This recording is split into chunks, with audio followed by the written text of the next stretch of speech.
Hi there, welcome to another presentation on differential equations. My name is Charles Wells-Van.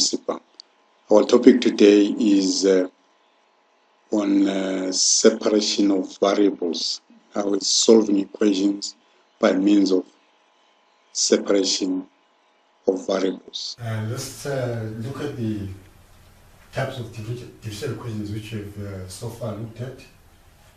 Remember with exponential growth and decay, which was described in terms of this equation, first order differential equation, and the Newton's law of pulling was described by this type of equation. What is important, which I want to highlight here, is that to solve these equations, first of all, for the first one, we had to get to a point where we write y prime over y of t equals to k.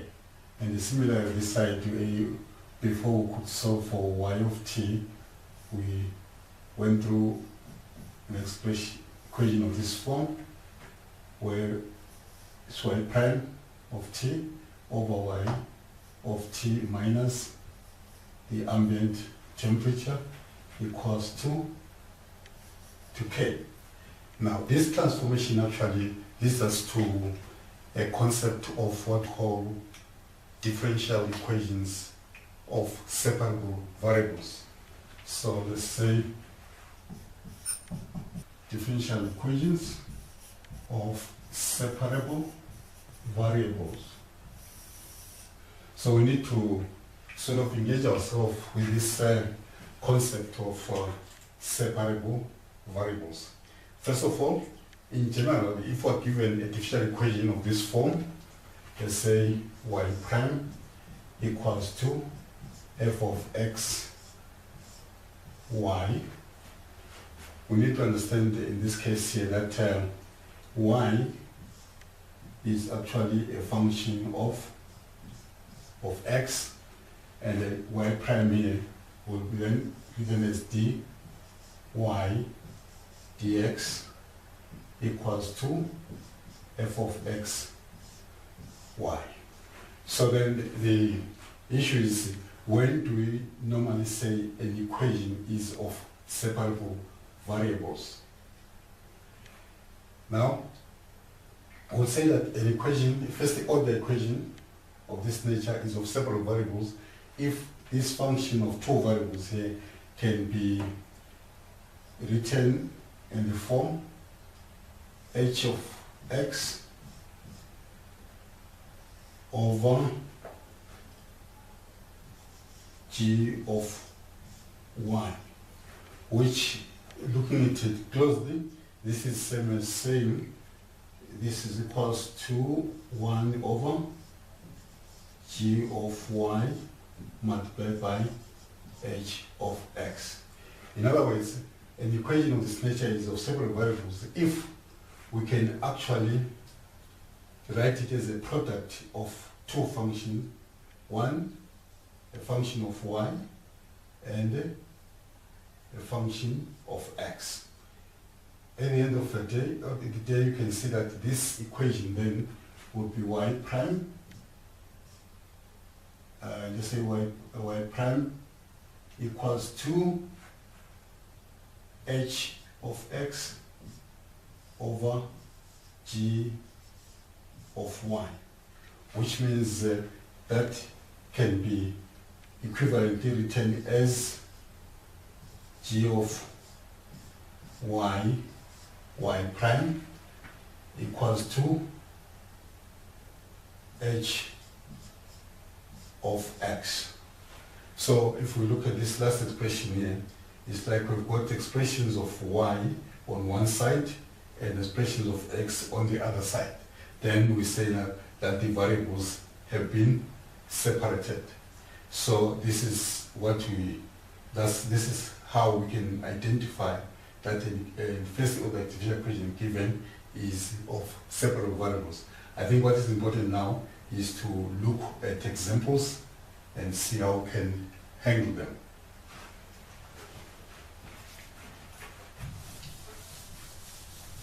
Actually, one comment you can make now before we look at an example is that these equations which you have looked at before are actually equations of separable variables. Now for example of this type of equation, let's say we're given y prime equals to 6x squared over y brackets 1 plus x squared. Now, transforming this equation, I think it is clear that we can actually reduce this equation to a product of two functions, one function of x and the other function of y. So to separate variables, in this case, I think it's easy. We can see that if we multiply by y on both sides here, we're going to have y prime here, and here we're going to have an expression of x only. So doing that, equivalent of got here, y prime equals to 6x squared over 1 plus x cubed. Sorry, this is supposed to be cubed, x cubed. So now what we need to do now, if we're to solve this equation, remember we say this is dy dx, which means that we're actually searching for a function of x, which is the solution to the differential equation. So what we need to do now, we need to actually introduce integration on both sides, which in this case is going to be integral y prime dx equals to the integral of 6x squared over 1 plus x cubed dx. So integrating both sides in terms of x. So what we can appeal to now is we can appeal to our method of substitution. Let's say here let u be equals to y, dealing with the left hand side, and then our du dx is equal to y prime, which is equivalent to saying du is equals to y prime dx. So this side we're going to write u, and y prime dx is our du. We're going to have that as du there, equals to, on the right hand side, we can do method of substitution similarly by declaring 1 plus x cubed to be our du. Then we write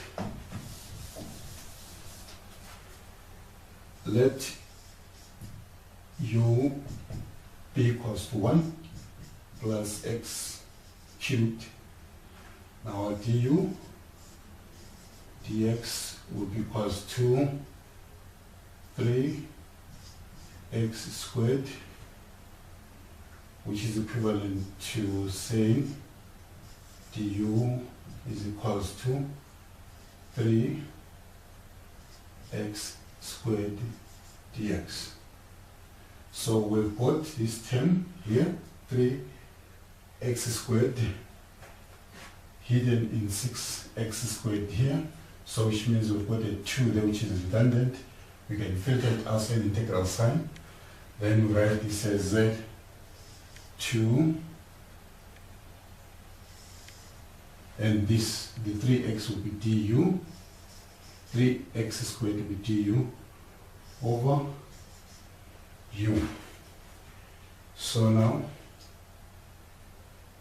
we can integrate our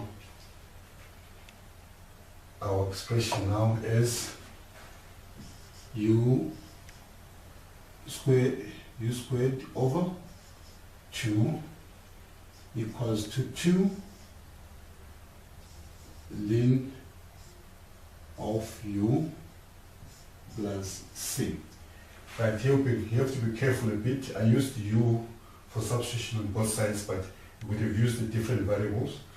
So, but then we have to be careful. What was u this side, and what is u for the other side? In this case, what we're going to do here, we're going to continue somewhere here. Let's say on the left hand side, our u was y, which means we've got here y squared over 2 equals 2. On this side, our u, we still have it there is 1 plus x cubed. Then we're going to have here ln of 1 plus x cubed plus c. So now I think we've finished solving our differential equation.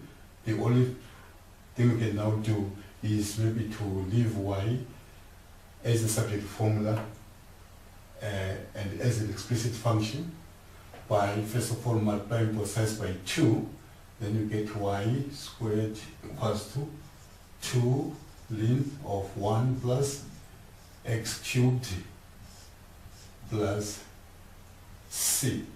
And if you multiply c by 2 and the c is a real number, you still get a constant, so leave that as still a c, and then therefore our solution is going to remain as y equals to the square root of 2 ln of 1 plus x cubed plus c. So this way we've gone through the whole process of solving our equation of separable variables. And as you can see, differential equations cannot be done or be solved without being very fluent in your integration and the differentiation. So you need to make sure that you practice that, which is actually part and parcel of this type of work. Now let's look at the second example.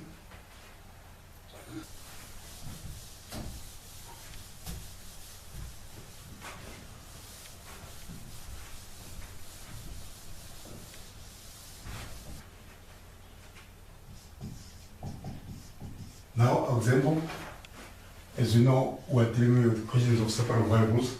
We just need to look at the equation and see how we can separate variables and then proceed with our process of solving the differential equation. Now we've got dy dx equals 2 cosine x over sine y. So as you can see again, we look at the right hand side, which is our function. Recall that we said here this will be a function of xy. Now we need to try to reduce it to a product of two functions, each depending on one variable, one in terms of x and the other in terms of y. So what we have here is clear that we've got this equals to cosine of x multiplied by 1 over sine of y. So what you can do now, separate variables, you can multiply both sides by sine, which is going to give us a sine of y dy dx equals to cosine x. That is here multiplied by sine of y on both sides. Now at this stage here, we can do something similar by multiplying by dx on both sides. Then we get sine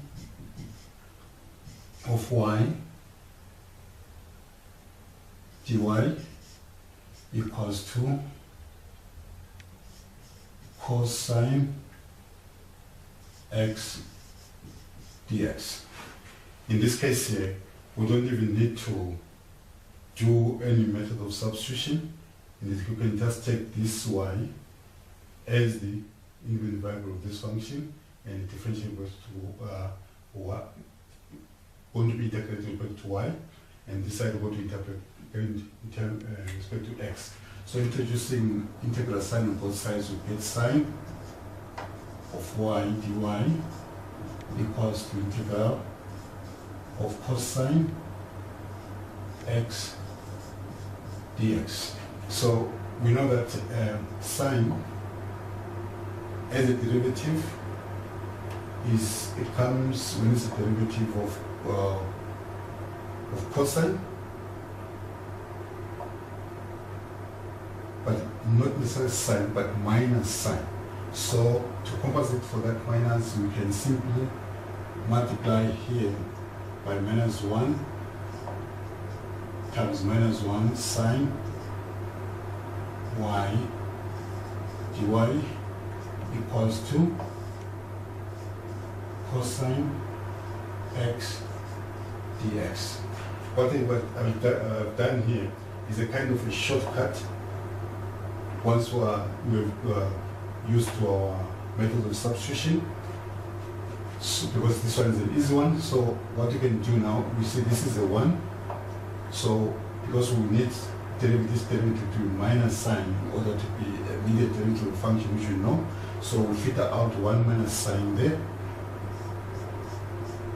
is minus 1. Then we leave this as minus sine of y dy equals to integral. That is what is going to be there. So now, integrating the left-hand side, we can see that this is a derivative. Maybe this is put in brackets here. This is a derivative of cosine. Then that derivative is going to be multiplied by this constant minus 1. And we get the left-hand side as minus cosine y equals to, and the cos we know is a derivative of sine, so this would be sine x plus a constant c. Now, what you can do, we can now multiply both sides by minus 1, and you get cosine y equals to minus sine x plus c. We don't mind the writing plus c because we don't know really the sign of c. We can still continue with a plus c. Then, if you want, you can either leave the function like this implicitly, y implicitly, or since this case is possible, you can apply the second function cosine on both sides, then get y equals to cosine second function of minus sine x plus c. And we recall that the solutions like we saw in the previous example, which we leave with the c, we call them general solutions. Unless if we're given the initial conditions, we'll leave the function as a general solution. So I hope this is enough for this type of equation. Now I want to look at one or two examples with you where we find a particular solution, ours where we determine the value of a c, which we can only do when we're given the initial conditions. Okay, the order now is solve the following initial value problems. I was assuming that we're given initial conditions. So the problems are, we've got y prime equals to 4x squared over y, and we're given that y at 0 is equals to 2. On the other end, we've got y prime equals to 3x over 4y plus 1, and we're given that y at 0 is equals to 4. So I'll do one of the problems just to give an idea of how you normally determine the value of the constant c in the general solution. So maybe let's pick this one. as a problem you're trying to solve together, then you can try the next one. So let's number them here 1 and this one 2. So given y prime equals to 3x over 4y plus 1. So now we see clear that if you multiply both sides by the denominator, we're going to have one side expression of x and on the other expression of y. So multiplied by 4y plus 1, we get here 4y plus 1 y prime equals to 3x. Now, once we've done that now, we introduce integration on both sides.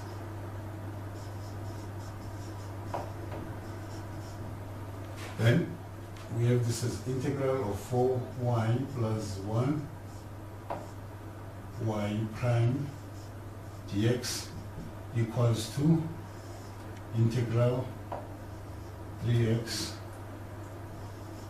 dx. So on one side, this side, I think you can see that we need our methods of substitution. Then we let our u be equals to 4y plus 1. Then our du dx is equals to 4y prime. And one differential derivative is equal to 0, which this is equivalent to saying our du is equals to 4y prime dx. So what we're going to have here now, we note that here on the problem we've got y prime dx, which is y prime dx, so we need to substitute that. Then we're going to have here du divided by 4 equals to y prime dx. So now substituting here, we've got u multiplied by du over 4 equals to 3 integral of x dx. Now here we can filter one order outside the integral sign, so then integrate u using our power rule. Then we give this as 1 over 4 multiplied by u power 2 over 2 equals to 3 multiplied by x squared over 2 plus c. So now what you can do now is to simplify this, and we can multiply both sides here by 8. So you see that the denominator is going to be 8. Then we're left with the u squared equals to, multiplied by 8 here, we're going to have 4 times 3, which is going to be 4x squared, and the 8 by constant is going to be a constant. So now our integration is stopped there. What we need to do now, you need to substitute backwards and make sure that we leave our function in terms of y and x. So we've got here 4y plus 1, 4 plus 1 squared equals to 4x squared plus c, which we can simplify also by finding the square root on both sides. We get 4y plus 1 equals to square root of 4x squared plus c. Now to make y substitute the formula, we can see that we need to subtract on both sides 1, and then that's divide by 4, which is going to give us y equals to square root of 4x squared plus c minus 1 all divided by 4. And at this stage here, we have obtained our solution, in this case, which is our general solution. So I'm just going to write the gx for general solution. But now, because we're given the value, the initial value that y0 is equal to 4, we need to use that in this expression so that you can now give what we call a particular solution. So we need some space here. Let's open up here. Our general solution is y equals to square root of 4x squared plus c minus 1 all over 4. Recall that when we say y at 0 is equal to 4, we actually mean that the function we're obtaining here passes through the point 0, 4, which means our x coordinate is 0 and the y is equal to 4. So substituting that here, we get 4 equals to square root of 4 multiplied by 0 squared plus c. You can see what I'm doing here. I'm just mimicking the expression function under the square root sign there. Minus 1 all over 4. So what we get here is that 4 times 0 is 0 plus c minus 1. We're going to get square root of c minus 1 divided by 4 equals to 4. Simplifying this, we're going to get 16 multiplied by 4, multiplying all this by 4, that's 16 equals to square root of c minus 1, which gives us square root of c equals to 17. If our calculations are correct, then we get that c, therefore c is going to be equals to 17 squared. If everything is correct, c must be equals to 17 squared, because we square both sides here to get c, then we get that as 17 squared. So now finally our particular solution would be y, you can write it as a function, y, a function of x equals to square root of 4x squared plus 17 squared all over squared minus 1 all over 4. I trust that is correct, but please try to check the number work and see whether we got exactly what you wanted to get. Otherwise, this is how we would handle the situation where we are required to find a particular solution because you are given initial conditions. I hope this gives you a good kickstart. Otherwise, at this point, I would like to say thank you for listening.